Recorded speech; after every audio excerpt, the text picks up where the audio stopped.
Well, good afternoon, everyone. It's a real pleasure to introduce Professor Chien-Lung Wang of the Department of Chemistry, National Chiao Tung University in Taiwan, as a WIN seminar speaker.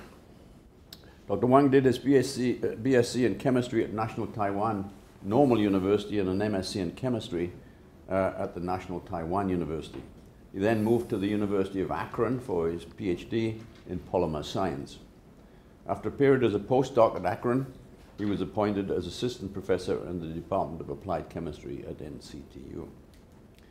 Dr. Wang's research interests lie in the area of phase behavior and structure of conjugated polymers, which are, as you know, key components in organic electronic devices such as polymer solar cells. One of his recent papers entitled, and I quote, "A porphyrin fullerene diode with a supramolecular double cable structure as a novel electron acceptor for bulk heterojunction polymer solar cells," that essentially conveys the essence of his work.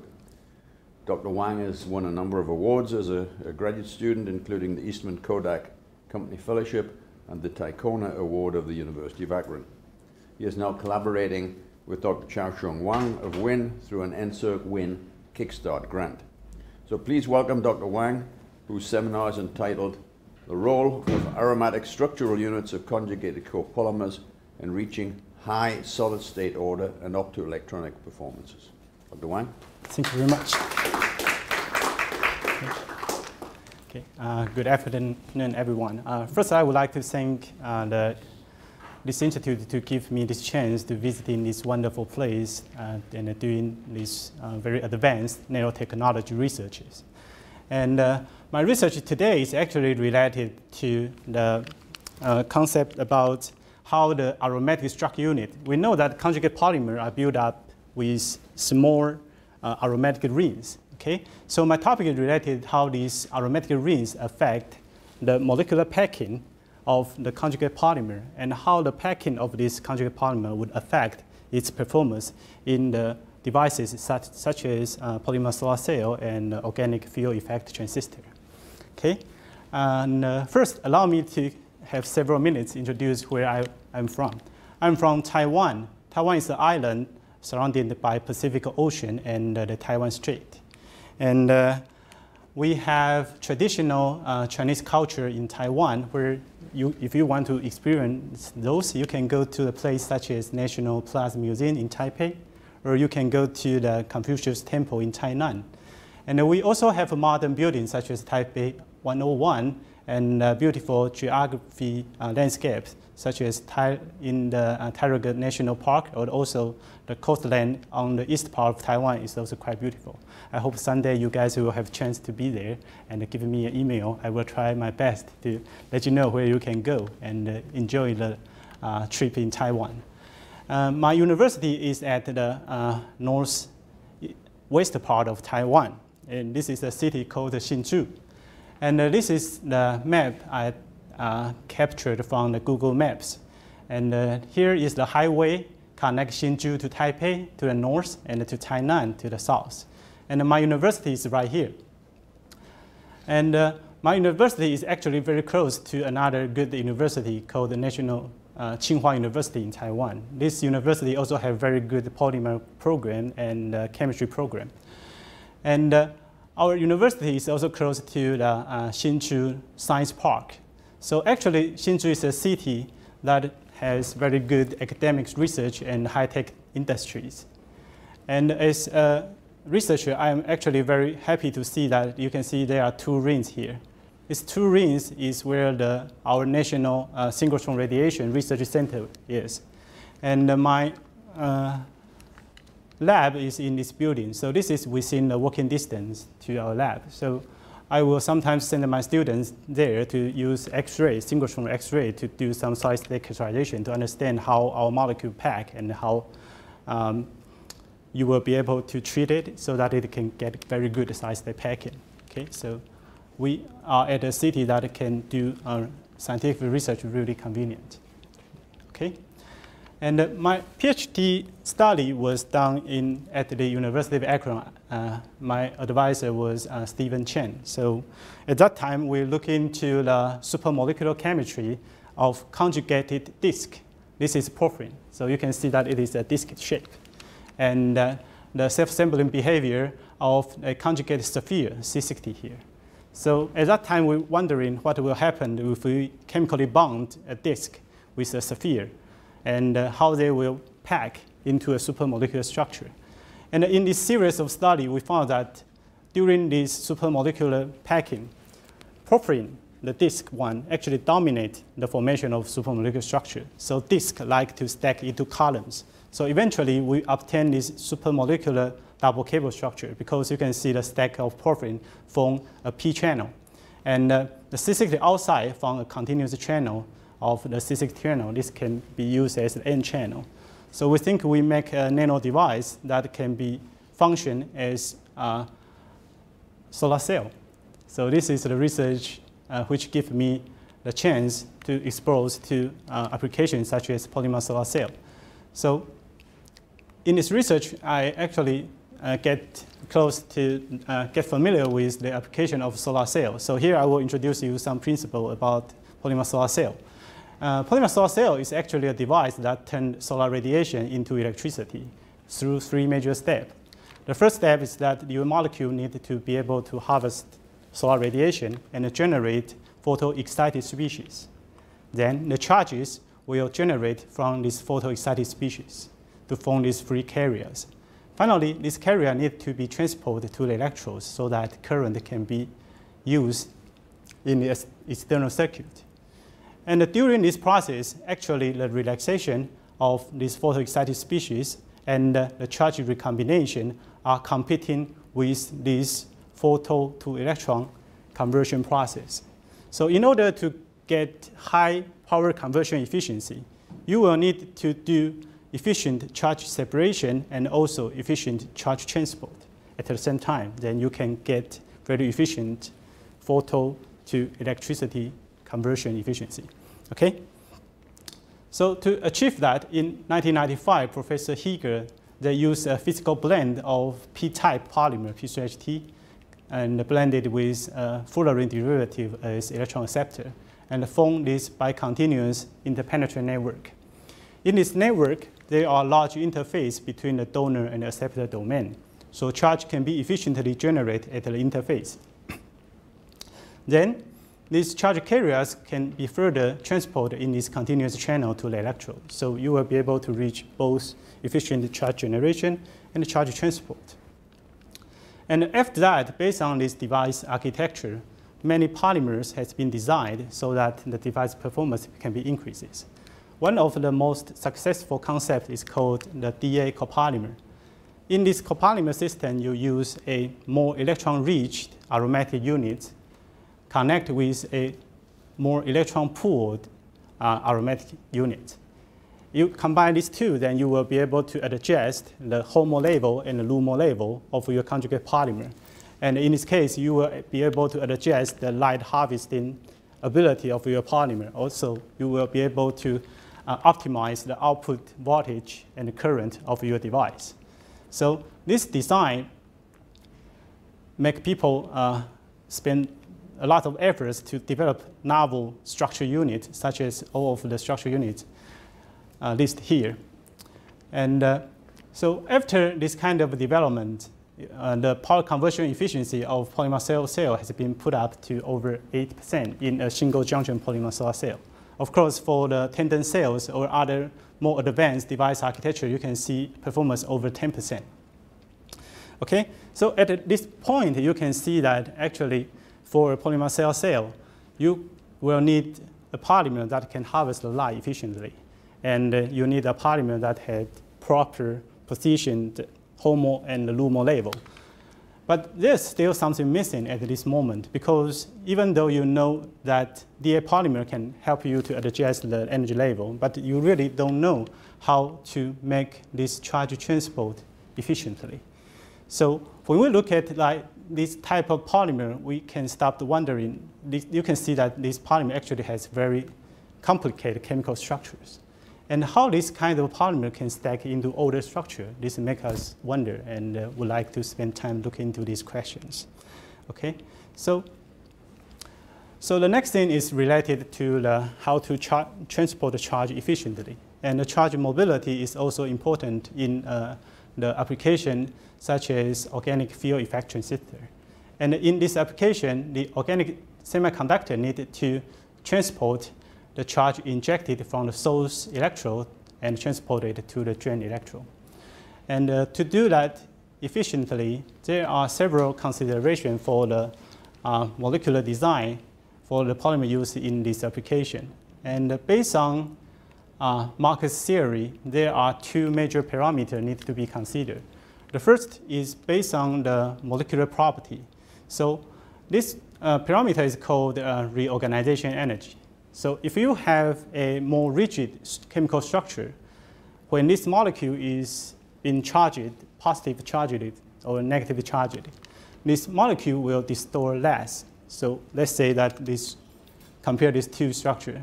This one, once you put an electron on it, its chemical structure will distort more. But if you chemically rigidify it, and once this molecule is charged, the distortion will be less. And from this equation, it is considered that if you have a more rigid structure, you will have smaller reorganization energy, and this helps you to give higher mobility. The second parameter is called transfer integral. This parameter is related to the intermolecular packing. Okay? So for a system that has very good intermolecular packing, you will have this conjugate backbone which can share its pi orbitals or interact its pi orbital with its neighboring molecules better. And this better pi stacking will give you higher transfer integral. So if you want to have high mobility, you will hope that your molecule has a very rigid structure so that it will have smaller reorganization energy. And also you hope that your molecule can pack well in the solid state so that it will have higher transfer integral. Okay, so these two will give you high mobility. Okay, so these are the considerations. So with this knowledge, actually, I start to realize there is something I can do because I'm a polymer physics and I do the polymer crystallization. So I started to think that how can I identify the questions in this system? Okay, so I start to think that, okay, for conventional vinyl polymers, people would consider it as a spaghetti. And when it's crystallized, this spaghetti will first straight, then stack into crystal structure. Then my first question is that how can I visualize these conjugated polymers? And I think these conjugated polymers is relatively rigid. So maybe we can consider it as the fettuccine or the Chinese boiled noodle. So with this kind of imagination, you can start to identify the question about how these fettuccine, nano fettuccine stack in the solid state. Okay? So I'm kind of happy with this because previously I studied the nano disk and the nano sphere. Now I get another component I can look into, the supermolecular chemistry of a nanoboard, which are these conjugated polymers. Okay? So with this imagination, I can start to think that what kind of question I should ask and what kind of information I may be able to retrieve from the XRD study. Okay? So I look into the molecule, and I think this is a nanoboard. And it will stack into a solid state structure like this. We normally call this lamellar structure because you can see its conjugated backbone stacked together, and the archaeal chains are stacked in this area. So it's kind of like a lamellar structure. Okay? So I ask myself what will affect the packing of this into this structure. So I think the first parameter I may look into is the strength of intermolecular interaction. So I think this is the stickiness of the nanoboard. So if you have some polymers that is very difficult to stack together, maybe you can consider to increase the intermolecular interaction, then they will be stacked better. Okay?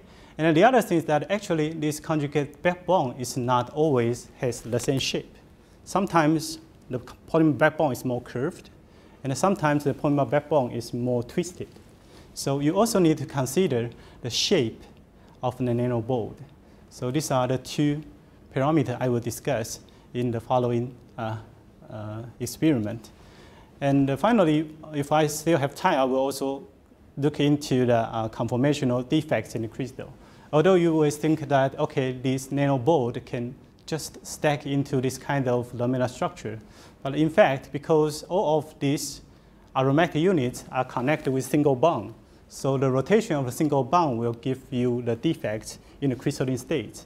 And this part is really less explored in this field. How these defects will affect your device performance, this is less discussed.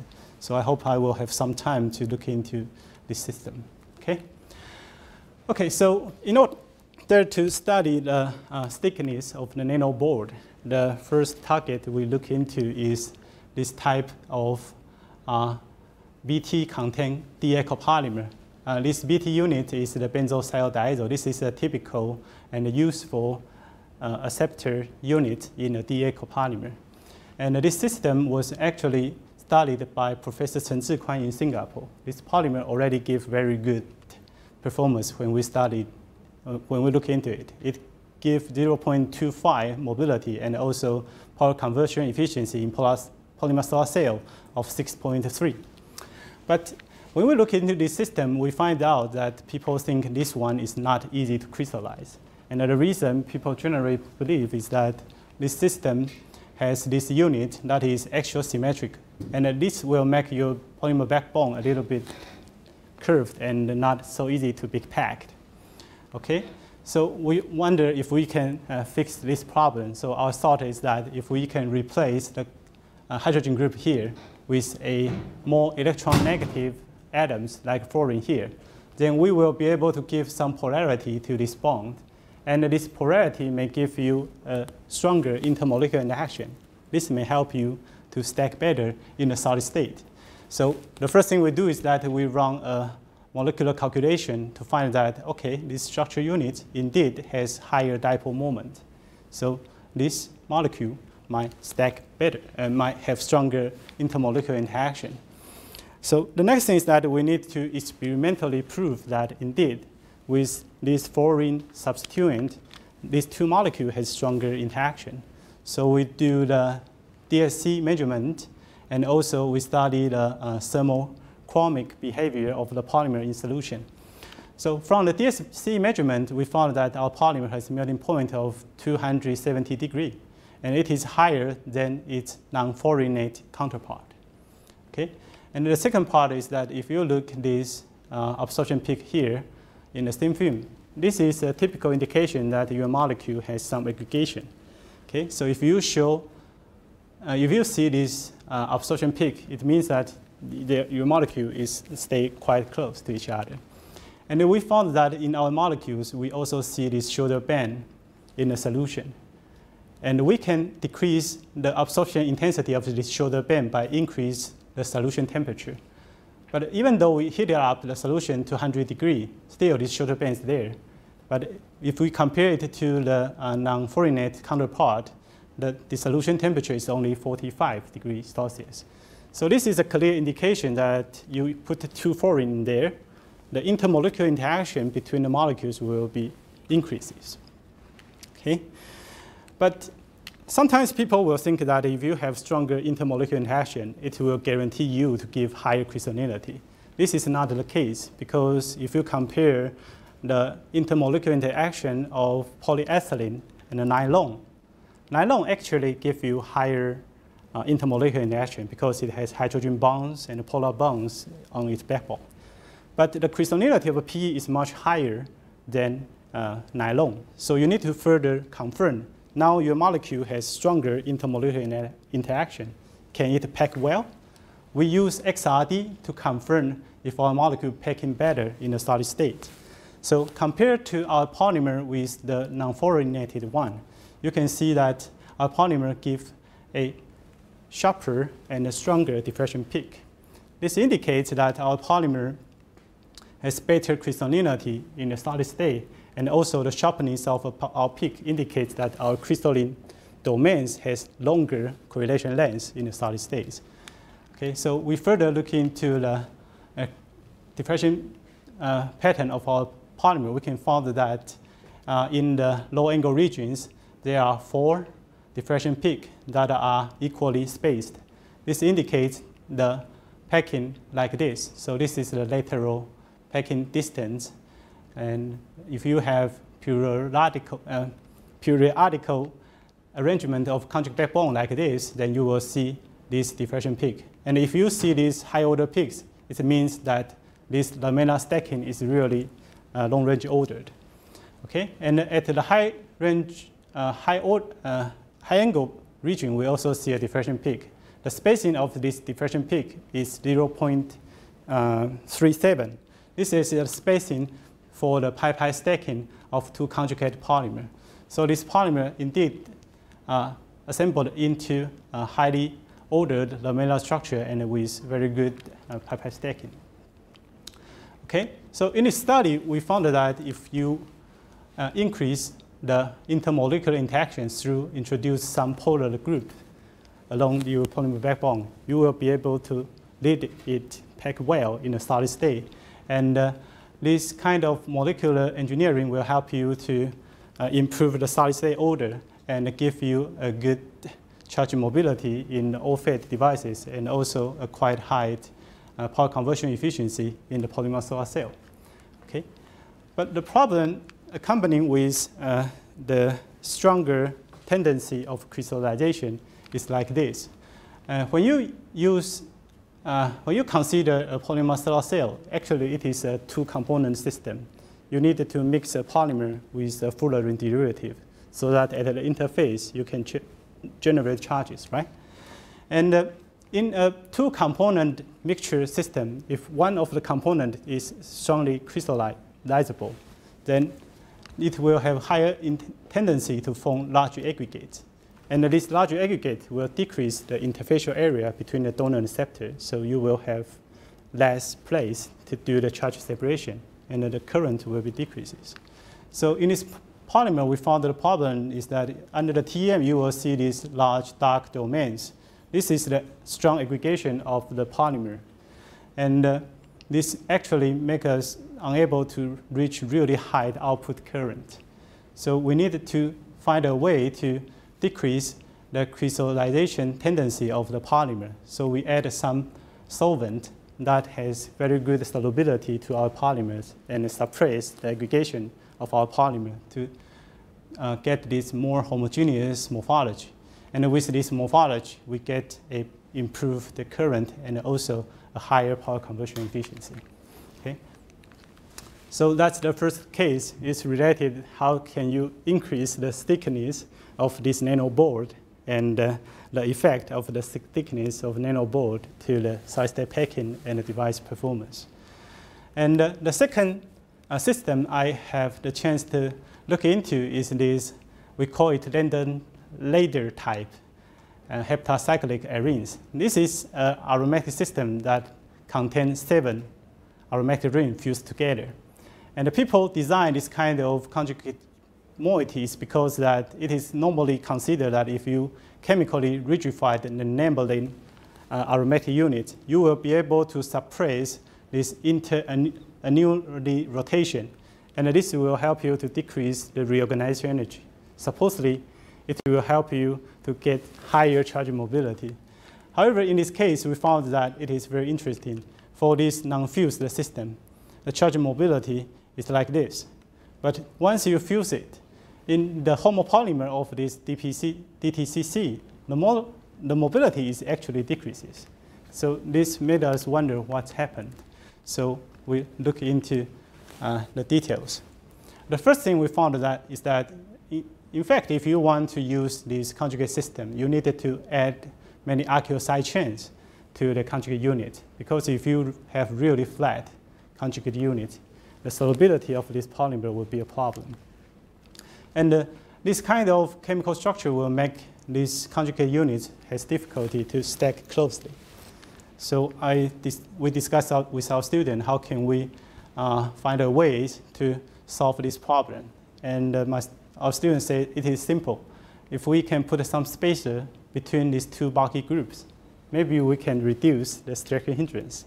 Then now the conjugate system can stack closer, the mobility will be increases. I say, oh, that's good, let's try it. Okay, so we do the experiment with this comonomer unit that has different lengths. We think that if we can increase the spacer lengths at a certain point, the steric hindrance will be reduced to a certain degree, and the molecule will start to stack well. So we do that.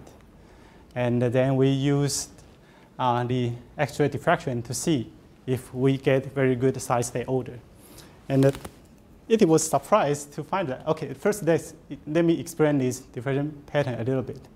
And normally, if you run an X-ray experiment and you see that very strong diffraction arcs, you know that your molecule is packed well, so it can give you strong diffraction signal. So compared to these 4 polymers, this one gives the most ordered structure and the strongest diffraction pattern. These 2 are more amorphous, so you don't really see much diffraction arcs there. And this one is in the middle. Okay, and this makes us a little bit surprised, because initially we think that if we increase the length of the spacer, we will be able to reduce the steric hindrance. So it should be that in the longest comonomer unit, you will get very good side-state order. And in the middle, you should get some order structure, but it should be better than this one. But this is not the case. So we analyze the spacing here. Okay? And you can see that this diffraction indicates the spacing here. Okay? So this is a lamellar spacing here. And this one, 1.42, is the conjugate, the distance between the conjugate backbone here. And you can find that actually in these 2 comonomer units, this distance is a little bit larger. And based on this found, we think that actually it is possible that the backbone linearity are different in these 2 systems. Okay? So for this one, it will actually, when it connects with the DTCC unit, it will actually curve this backbone. And when this backbone is curved, the interchain distance will be increases. Okay? So in addition to that, you need to reduce the steric hindrance. You need also to consider the symmetry of these comonomer units. If you use these 2, you can get a straight conjugate backbone, and this can help you to pack better. But if you use this kind of comonomer units, actually your backbone will be less linear, and you will not be stacked really well in a solid state. Okay? And the next influence of this curved backbone is actually if your backbone is curved, it will be very difficult for 2 conjugate systems to form the pi-pi stacking. So in this case, we can see the pi-pi stacking in this polymer system and also in this polymer system, although it is a little bit weak. But because these 2 give you the curved backbone, you will not to see any pi-pi stacking signal from these 2. So with this result, we conclude that for you to reach highly side-state order, you need to choose comonomer unit with correct or suitable symmetry so that your backbone can be linear. And in addition to that, you will need a linear backbone, and also this backbone needs to have certain length so that it can efficiently reduce the interchain steric hindrance. That will give you the most ordered solid-state structure. And the mobility given by this polymer unit is about 10 times higher than these 2. Okay? So this is related to the linearity of this nanoboard. So if you consider to reach better side-state order and a good charge mobility, you will try to choose comonomer units that can give you a more linear backbone. Okay, so after this research, we also do some kind of, we also try to, how to say that? Okay, after the research, we further find that not only the aromatic, the previous one is you have comonomer units that has different shape that will curve your backbone, right? And further, we found that not only the aromatic units will change the curvature of your backbone, the size of a single atom along the conjugate backbone will also affect the linearity of your backbone. Okay? We found that in these three copolymers, we only change the atoms from oxygen to silophene and to silynophene. And the atom size of these three actually change the angle between the 2 and the 5 substitution of this aromatic unit. And if you use smaller atoms, you will find that this angle here will be a little bit smaller. And if you use a large atom, then this angle will become larger. So even the size of these heteroatoms will affect the linearity of your backbone. And similar things was found that if you have a more curved backbone, the crystallinity of your material will be lower. And if you use a larger size heteroatom, then your backbone is more linear, and you will have a more ordered solid-state structure. And for this polymer, if you spin coat it in a thin film, you will not see any diffraction peak. This means that because its ability to crystallize is so low, so when you spin coat it into the thin film, it will become completely amorphous. And this will lead to a relatively low charge mobility. But for this one, because its backbone is more linear and it is easier to pack, so when you spin coat it into the thin film, it can give you this nice ordered edge-on lamellar structure, and it will lead to a higher charge mobility. Okay? And this is similar to the previous result. If you have some polymer that is easy to crystallize, and when it blends with PCBM, because its tendency to aggregate is stronger, so you will see these dark spots in the blend thin film. And the size of this spot is too big, so it will affect the charge generation efficiency. So in this case, in order to improve the power conversion efficiency, you need to reduce the size of this aggregation. So we use some solvent that can dissolve this polymer better to reduce the aggregation size of this and give a more homogeneous thin film. And with this morphology optimization, we will be able to reach a better power conversion efficiency. Okay, so in this research, we also look into the linearity of the backbone, and we found that the size of the chacolgen atom can actually affect your curvature of the backbone, and this will also make your polymer have different tendency to crystallize, and therefore it will affect your overall solid-state order and device performance.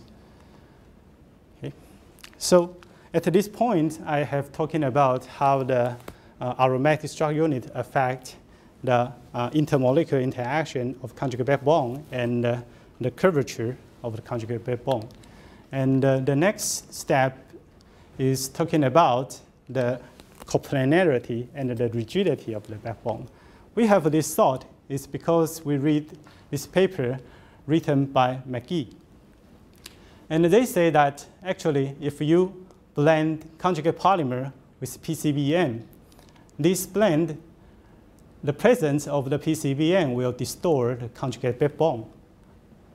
And when we see that, we ask ourselves, conjugate backbone can be distorted? So this is not really straightforward for me, because initially I think the conjugate polymer has a really rigid backbone. So if it can be distorted, it means that the conjugate backbone should have different degree of rigidity. So my question comes from these images that if it has rigidity, then how can we modulate it? And how the rigidity will affect the solid-state order of this backbone, of this material, and how that will affect performance.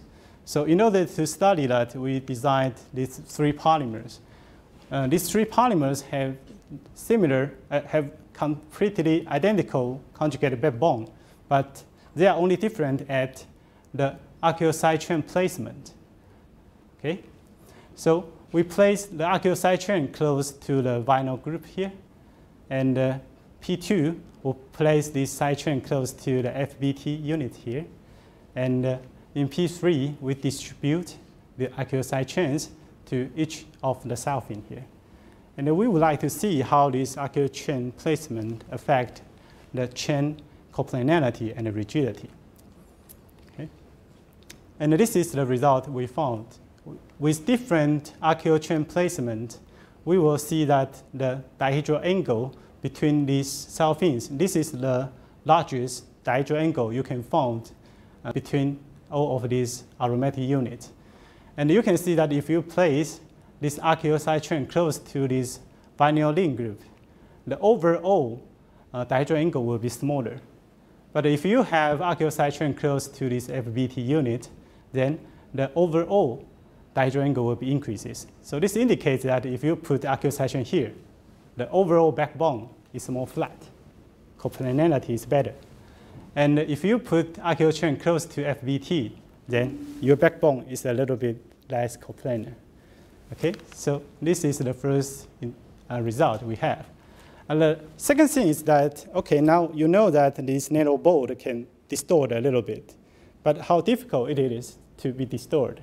So we further run a simulation to see the energy barrier for this backbone to do the torsional motion. Okay, we find that if you have aqueous chain placed to this sulfine, then the energy barrier for the distortion is lower. And if you have aqueous chain close to the vinyl ring group, then this energy barrier is much higher. So we found that actually you can modulate the rigidity of your polymer backbone through this aqueous side chain placement. Okay, so if you place it to here, you will get a flat and a rigid backbone. Okay, so this is about the rigidity of the backbone. Then how does this rigidity affect the solid state order of this material? We further use GI XRD to do the measurement. This measurement is done by that. You first spin coating your material on a silicon wafer, and then you shine in X-ray from this direction, go through your sample, and the detector is behind to record all of this signal. Okay, so assuming that your substrate has those nanobond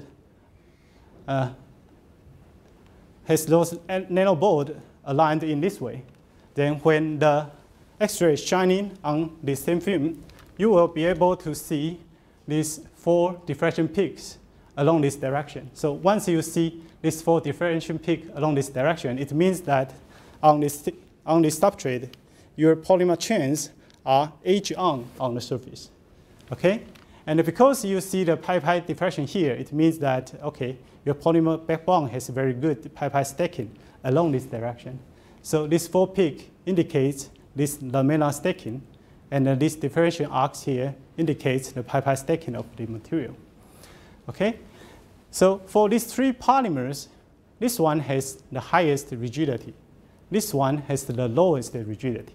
But all of them forms this edge-on structure. The only difference is the boldness of this diffraction peak. For this one, you can see the peak has a narrower radiant distribution. So this peak is more concentrated to one point. But for this diffraction peak, you can see the diffraction signal, it has a larger radiant distribution. So this indicates that for this one, these edge-on lamellae are all oriented in this direction.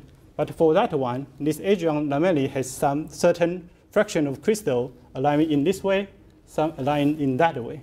So this gives you a larger radiant distribution. And because for an organic field effect transistor, you want the charges to be transported in this direction. So assuming you have a more oriented crystalline domains, you will get better charge mobility. So for the rigid polymer, you get a more oriented crystalline domains. So eventually it gives you a higher charge mobility. And for these most flexible ones, this radiant distribution is larger, so it also gives you the lower charge mobilities. And to explain this, why a more rigid one will have better oriented crystal domain, we think that it is because in the solution phase, if your polymer is more rigid, it will aggregate better in the solution. And if you have pre-aggregate crystals in the solution and you deposit it to the substrate, you will be able to have a more oriented crystalline domain on the substrate.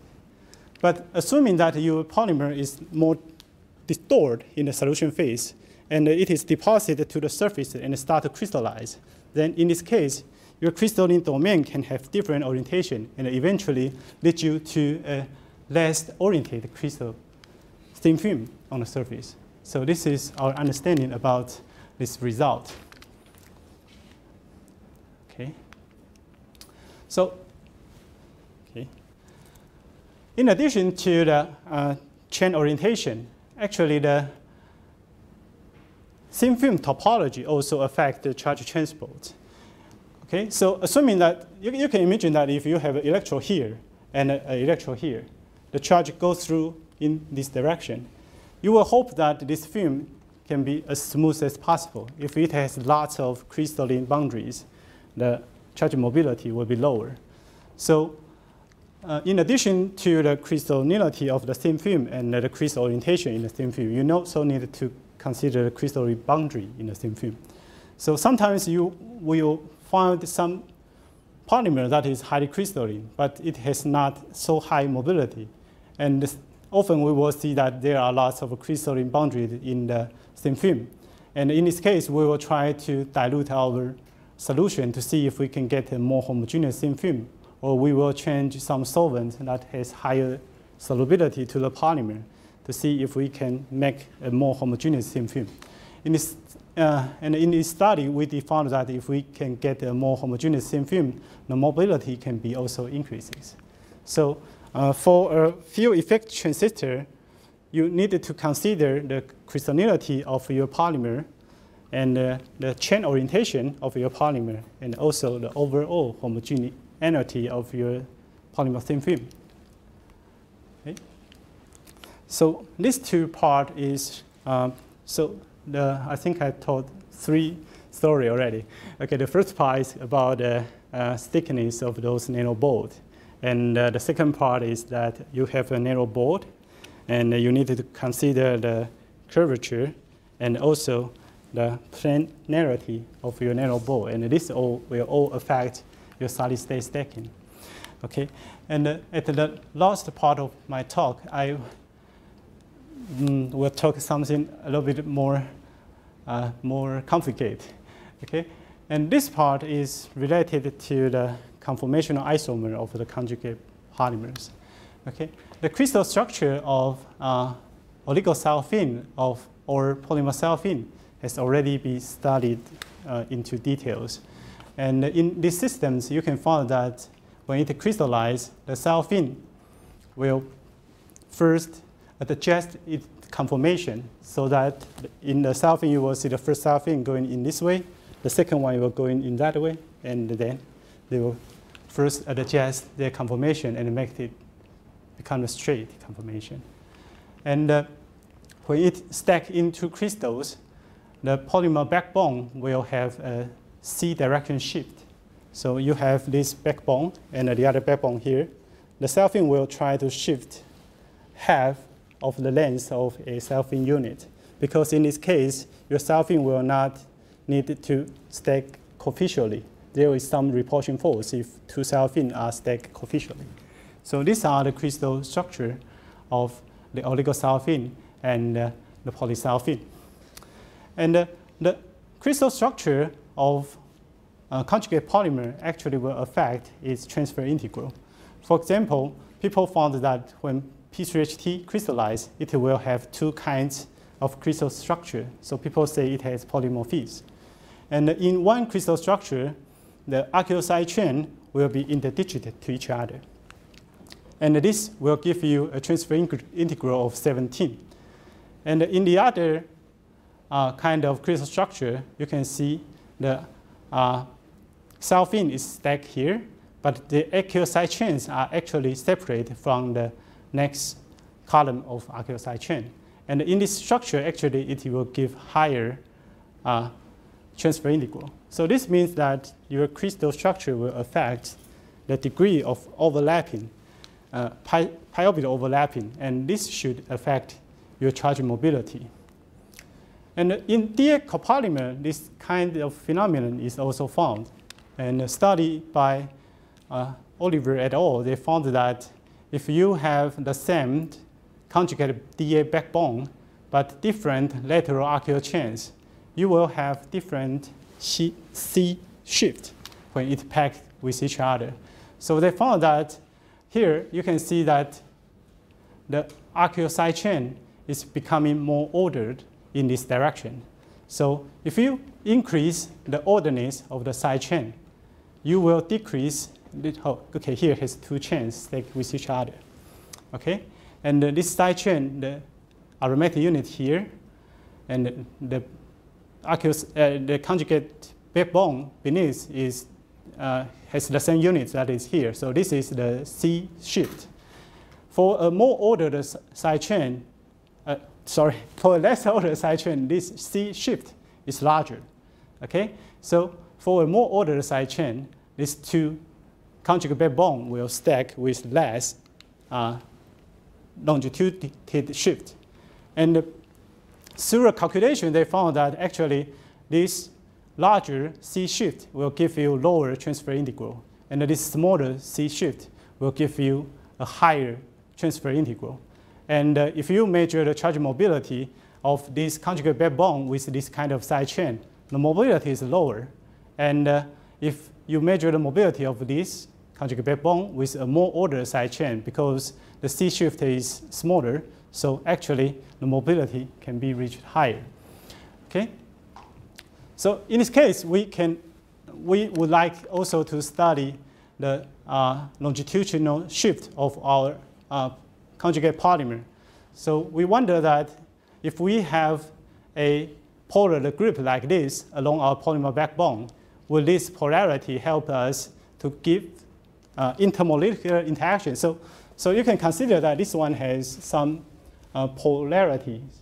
And if the next polymer backbone comes in and stacked with it, maybe these two units has preferable interaction and they will lock the C shift. So we would like to know if this is the case, and we use two-dimensional wide-angle X-ray to confirm that. The way we do that is that we first measure this diffraction peak, this diffraction pattern of our polymer. So this is the experimental diffraction pattern. Okay, so the right side is the experimental diffraction pattern. And then we build up a crystal model of our polymer. And we intentionally change this C direction shift, degree of C direction shift. For this one, it has 0 C direction shift. But for this one, the C shift is 2.4 angstrom. And for this one, you can see that this FBT unit is a 4.8 angstrom away from the FBT unit underneath. So we intentionally increase this C shift. And we use this crystalline pattern to generate the diffraction pattern. Then we compare the simulation pattern with the experimental pattern. We found that for this 0 C shift structure, it will give you a simulate diffraction pattern that is very close to the experimental one. And if you purposely increase this degree of C shift, then this diffraction arc will disappear, and some diffraction peak that is not observed in the experiment will appear. And if you further increase this degree of longitudinal shift, now you will see that this peak will become even more obvious.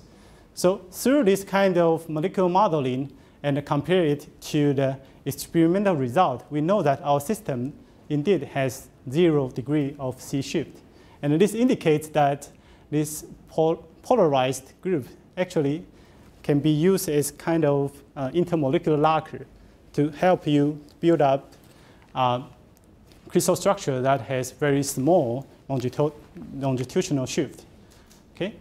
So at this point, we know that our molecule can have structure that probably will give you preferable stacking that has higher transfer integral. But still, we are very puzzling because the highest mobility we obtain is only about 0.29.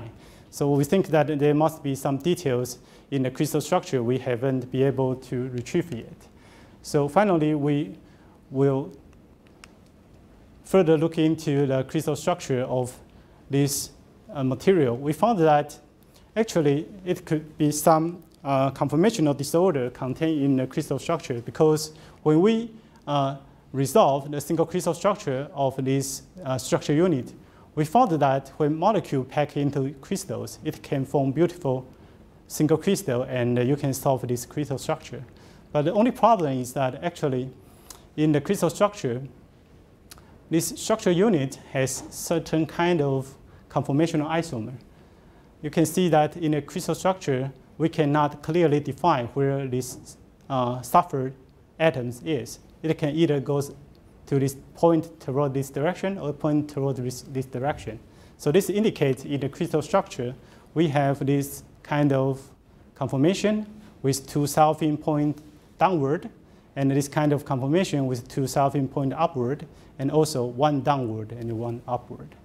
So we think that this might cause some problem in the crystal structure, and this could be the reason why we cannot really reach high charge mobility. And this is the direction we still look into. We want to really identify in the crystalline structure of our polymer if there are such kind of conformational isomer exist in our crystal structure, and how that will affect our charge mobilities. Okay, so that is the work I spent about 2 to 3 years and focused on the self-assembling behavior of those nanoboards. And recently, we also make our conjugate polymer even more complicated.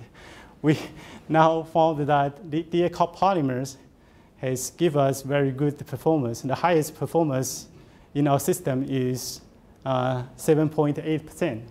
But we found that our DA copolymer cannot harvest the blue light very well. So now we further use a porphyrin as appended to help our molecules to harvest the blue light better.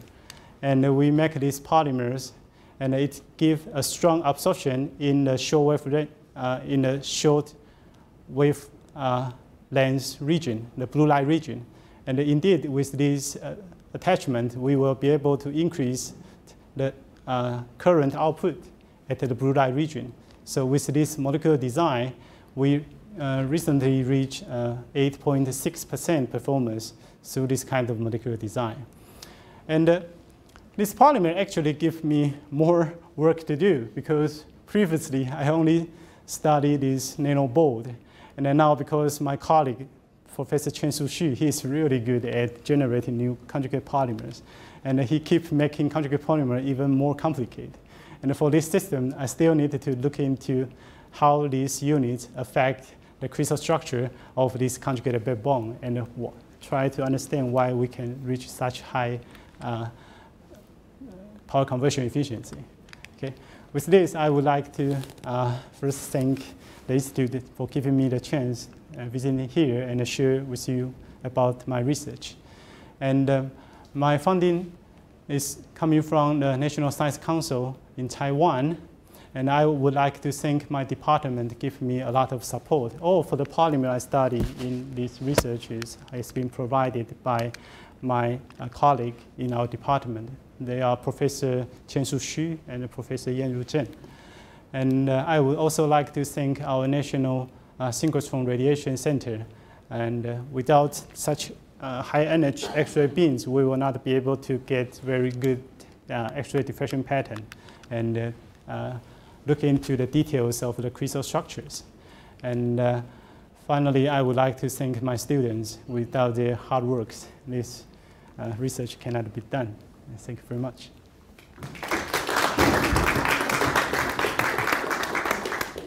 Thank you very much. Are there any questions?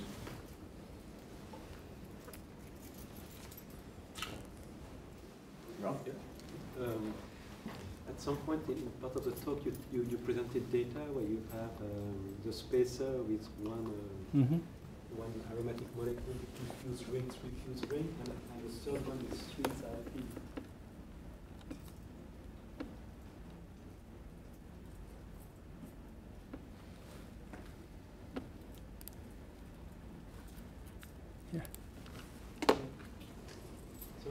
When we introduced the topic here, what you said is that first people start from the structure of the compound on the left. Yes. Right? And but before that, the sulfine. So there is the three. You have the fluorine. Yes. And then two sulfine, and then they lock it in place with those alkyl chains sticking out. Mm-hmm. Yes. Yes. You mean here? Yes. And there? Uh-huh. So, but when they do that, so now, okay, before it was kind of flexible, then they lock it in place. Yes. And then you measure the conductivity, and the conductivity is lower. Yes, yes. So then you put the spacer, but really the spacer that works the best would be the one that certainly has more flexibility as well. Uh-huh. So do you think that, and so what you hear, what you say that you, the effect here is due to the intermolecular packing. Yes, yes. Because it's more linear. Mm-hmm, mm-hmm. But don't you think you have also some you reintroduce some, you had lost flexibility, you reintroduced it, and now that's, you have a better packing and maybe also better conductivity? Okay, so you think that maybe these two, because they are also fused structure, so when they will not be able to help you to adjust the conformation of the backbone. Yeah, I think that is also possible because when we do this experiment, actually we need to first align our polymer chain. Okay, so here I show that here is a shearing direction. It means that we actually put our sample and give it a shearing force in this direction. And for these polymers, we will be able to orientate our polymer chains well. But for these two, it's much more difficult. That's why you see a diffraction ring instead of a diffraction arcs here. So I think you are right about it. In these two cases, because this comonomer unit is more flexible, so you will be able to align your polymer chain. And for these two, they are more rigid, so it's more difficult for you to adjust the conformation. But our point is that no matter if you consider the geometry of this one, no matter how it rotates, because you can see that the chemical bond going out from this aromatic unit is like a linear shape. So if it rotates still, you cannot change the overall curvature of this backbone. So assuming that you rotate this unit, it will just rotate like in this direction, but the overall curvature will be not changed. Yeah. So I think we believe that the main problem is that these units curve the backbone, so it makes it more difficult to pack closely. Okay. For instance, if you were to use pyrene. So you have 4 fused rings, Uh-huh. and you can have 2 links like this, so it would be linear but very rigid. So that would be perfectly linear but super rigid. Okay. Then you could compare that with 3T. This one? Yeah, because this one is linear but flexible. Oh, okay. So you could see if so pyrene, which is super rigid, diffuses but linear, so that would tell you whether what wins, if it is linearity or flexibility. Oh yeah, I agree. Yeah, that would be a better. So basically, you need to fix the length first, then compare the geometry. Yes, in our case, we do not. We have 2 variables at the same time. So maybe the one you suggest is a better candidate to do that. Yeah, thank you. Yes, please. I'm just wondering how so you're arguing that it's the stacking of all these polymers that increases the performance, and that might be the case, but I'm wondering how you tease that apart from the changes in the electronics, because all the changes that you're making also change the electronics of the polymer. So how do you attribute the increase in performance is solely due to the packing and not due to changes in the electronics? in this set of polymers, we also measure the CV to determine the homolume level. And in these cases, actually the homolabel, this is a p-type polymer, so maybe the homolabel is more important. The homolabel of these 4 polymers is actually similar. Yeah, so in this case, the energy barrier for the source electrode to inject the electron into the active layer could be similar. So based on those kind of results, we believe that the charge mobility is mainly affected by the solid state structure. Yeah, like these ones are all very similar, but for example, like furan versus thiophene versus selenium, those are going to be very different, would they not? Yes, yes, yes. That one also, yeah, that is more. Yeah, you mean this one? Yeah. Okay. So this one, indeed, you will see the band gap and the homolumal position is different. So if you use a more electronegative atom, you will see the HOMO will decreases. And so this one is the most electronegative one. So the HOMO is the lowest. And this one is in the middle. And this one is a little bit higher. So, but the result we have is actually this one is relatively non-crystalline. So we still think that it might mainly attribute to the solid state packing. Because these two, also their HOMO is a little bit different, but their charge mobility was not significantly changed. If we compare the HOMO level of these two, they are similar. And their crystal behavior is similar, so their mobility is similar. And this one gives a much disordered structure in the thin film, and therefore the lower mobility. Yeah. So we still think that the packing might be the major reason for the charge mobility. I'm also curious about the so the more curved backbones polymers. I was wondering if those actually might give you an opportunity to cut back on the solubilizing chains, if those might tend to be a little bit more soluble. Yes. And therefore get rid of some of the alpha chains, and therefore, give you better properties if you don't need to use those solubilizing chains as much. Yeah, but you need to compromise. So yes, this kind of study has been done by Professor Fisher, I think, in the DPP system. And the DPP system, when the molecular weight goes high, the solubility will decrease a lot. So in their copolymers, they change the sulfine to furan, and they see the increase of solubility. But if you see the increase of solubility, but you see the decrease of solid state orders, sometimes it will give negative impact in the charge transport ability. So I think you need to have a balance between these two to give you the best performance. But you are right. If you use furan, more curved, solubility will be higher. Yeah. It's not only in our system. In many systems, you will see similar phenomena. Yeah.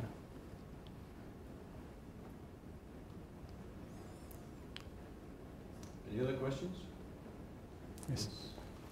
So for the spaghetti polymer, when they crystallize, they have a Chien-Lung model. Yes, yes. Is this kind of model apply to the conjugated system? You mean in our system we will use Chien-Lung? Yeah, is it in general in the area people you're talking about lots of other pipeline touch. Is it kind of Chien-Lung involved? Because it's rigid, we know it's rigid. Yes. So I don't know, is it the people mention this kind of crystal model is it? This I'm not sure. Yeah, because there's no Chien-Lung. For the Chien-Lung experiment, I know for the spaghetti ones, they needed to do the P decoration on the surface to see, okay, here is a tie fold, so you have P decoration. But so that means your research in general in the area, people believe there's Chien-Lung involved in the conjugated system, or there's not? So far, I don't think there is a clear experiment can show you that there is a Chien-Lung in there. So people don't know as far as I know, there is no direct evidence to showing the chain folding. Yeah. Because it is more difficult for the polymer chain to come back to the crystalline domain, right? But it looks like there's some degree of similarity in crystalline behavior, these two types of polymers. There's some behavior very similar. They all need to adjust their conformation so that they can fit into the crystal structure. Yeah, but the unit degree of crystallinity for the conjugated polymer is low, usually. not necessary. For example, if the crystallinity is low, you will see more amorphous halos in diffraction peaks. So you can calculate the diffraction peaks and the area underneath the amorphous halo areas. But yeah, some polymers like DPP, they will give very high crystallinity. Yeah. And we use density to calculate our crystallinity of our polymer. So if you build up a crystal structure, then you have the unit cell size. Then you know how many molecules in there. You can get the theoretical density of this polymer crystal. Then we measured the real density of our polymer crystal, and we calculated the degree of crystallinity is around 80. So I think in this kind of polymer, the crystallinity should be quite high. Out of curiosity, what is the degree of polymerization of those polymers? What is M? This part I needed to check because I just received the polymer, and the synthesized part was done by my cooperator. But is it 10 or is it 100? I think the molecular weight is over 20K. Over 20,000. Yeah. So these are big monomers. yeah. Mm-hmm. Those are really short chains. Or maybe short chain. Okay. Okay, if there are no further questions, I'd ask you to join me in thanking Dr. Wang for a very well presented and well illustrated talk. Thank you very much.